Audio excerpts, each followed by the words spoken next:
In perhaps the most shocking coaster news of 2023, Six Flags Entertainment and Cedar Fair are merging together. Yup, you heard that right.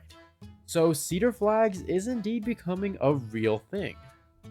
These two theme park giants are taking their assets and merging them together into one giant, almost monopoly like company for theme parks. This news is absolutely wild. This means that these two competitors are no longer in competition, yet they're working together under the same name. It's pretty bizarre. So, long story short, a merger between these two companies is set to take place later on this year. And barring any unforeseen circumstances, it looks like it's going to happen. So that means the Six Flags chain will now operate 27 amusement parks, 15 water parks, and a whopping 9 resorts. The president of this new company is going to be the current president of Cedar Fair. The name, however, is going to be Six Flags. They're going to completely drop off the Cedar Fair name and just keep the Six Flags name. This is probably because the name Six Flags is just more recognized than Cedar Fair is. So I am not the first one to say that this is pretty shocking. It doesn't seem like these two companies would be a good fit. Six Flags is more robust and just focused on getting the rides there, while Cedar Fair is more focused on presentation and overall experience.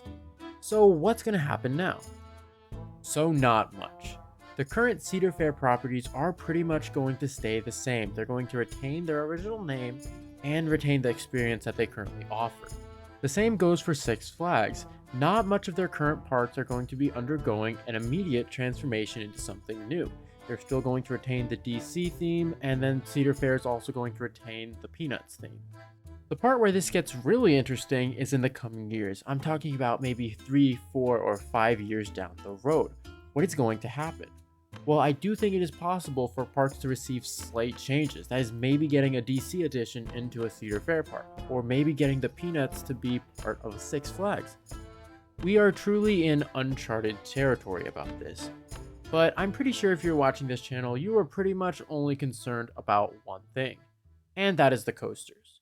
So what are the current editions and future editions going to look like in regards to coasters? Well, a few thoughts.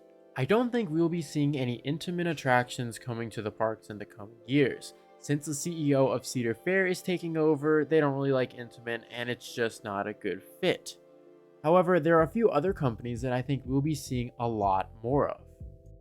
Those companies are Vekoma, B&M, and Zamperla. The Six Flags brand now has a lot more properties to take care of, so that means that the additions aren't necessarily going to be as huge, but there are going to be more of them, I would think. Six Flags is known for adding a lot of rides to their parks, but the rides just, they aren't amazing. Good cloned coasters are going to be added a lot more. A Vekoma Super Boomerang, I think, is a good ride that could fit at a lot of parks around the country. I don't know, I guess we'll just have to wait and see exactly what happens here, but I do think we'll be seeing a lot more clones. The place where this gets really interesting is in regards to the future and moving forward. Now that these two companies are mixed together, they are a giant. Like I said in the beginning, they are borderline a monopoly here. Their only major competitors outside of Disney and Universal would be Hershend and SeaWorld Entertainment. With the extra cash flow that the company is going to generate by just merely merging together, I think it is possible that we could see future development in different areas. Let's just say I wouldn't be a bit surprised if Six Flags wanted to enter the Florida coaster industry. If they decided to build a ground-up park, maybe a little ways outside of Orlando, maybe near the Lakeland area, it could be pretty interesting. Now, obviously, that wouldn't happen for a very long time. I'm talking about a minimum of 6 years, but I do think we will see new ground-up parks in the future, considering if it goes well. Now, the final thing I want to touch on is the fact that a lot of people are saying this is not a good thing. They are saying because it's almost a monopoly, they are not going to invest as much into their parks. Now, this is kind of true. There isn't as much of an incentive for them to invest in their parks simply because with one season pass, you'll be able to access all of the parks, or the 30 plus parks. But I don't think it's horrible. Like I mentioned earlier, in the short term, not much is going to change at all. You're going to be able to visit Kings Dominion, Kings Island, Cedar Point, and it's really going to be the same for the next maybe 3-4 years. The same goes for the Six Flags parks. Not much is going to change at the beginning, with the exception of maybe cleaning it up a bit. I think operations and park atmosphere is definitely going to improve across the board because Cedar Fair is running the thing. I'm really curious to see what the other companies' reactions are going to be about this. SeaWorld Entertainment is probably the closest competitor now, but they are completely dwarfed in size by this new Six Flags. It is possible that Six Flags could start heavily investing into the parks that are close to the SeaWorld parks, to take away the guests. This would be pretty cool to see SeaWorld's reaction. Maybe we would start to see a coaster war in these isolated parts of the United States. I'm on the very rare end of the spectrum here that says it is beneficial for both Cedar Fair and Six Flags to do this. They are now going to be a theme park industry monster, and that's pretty cool for them.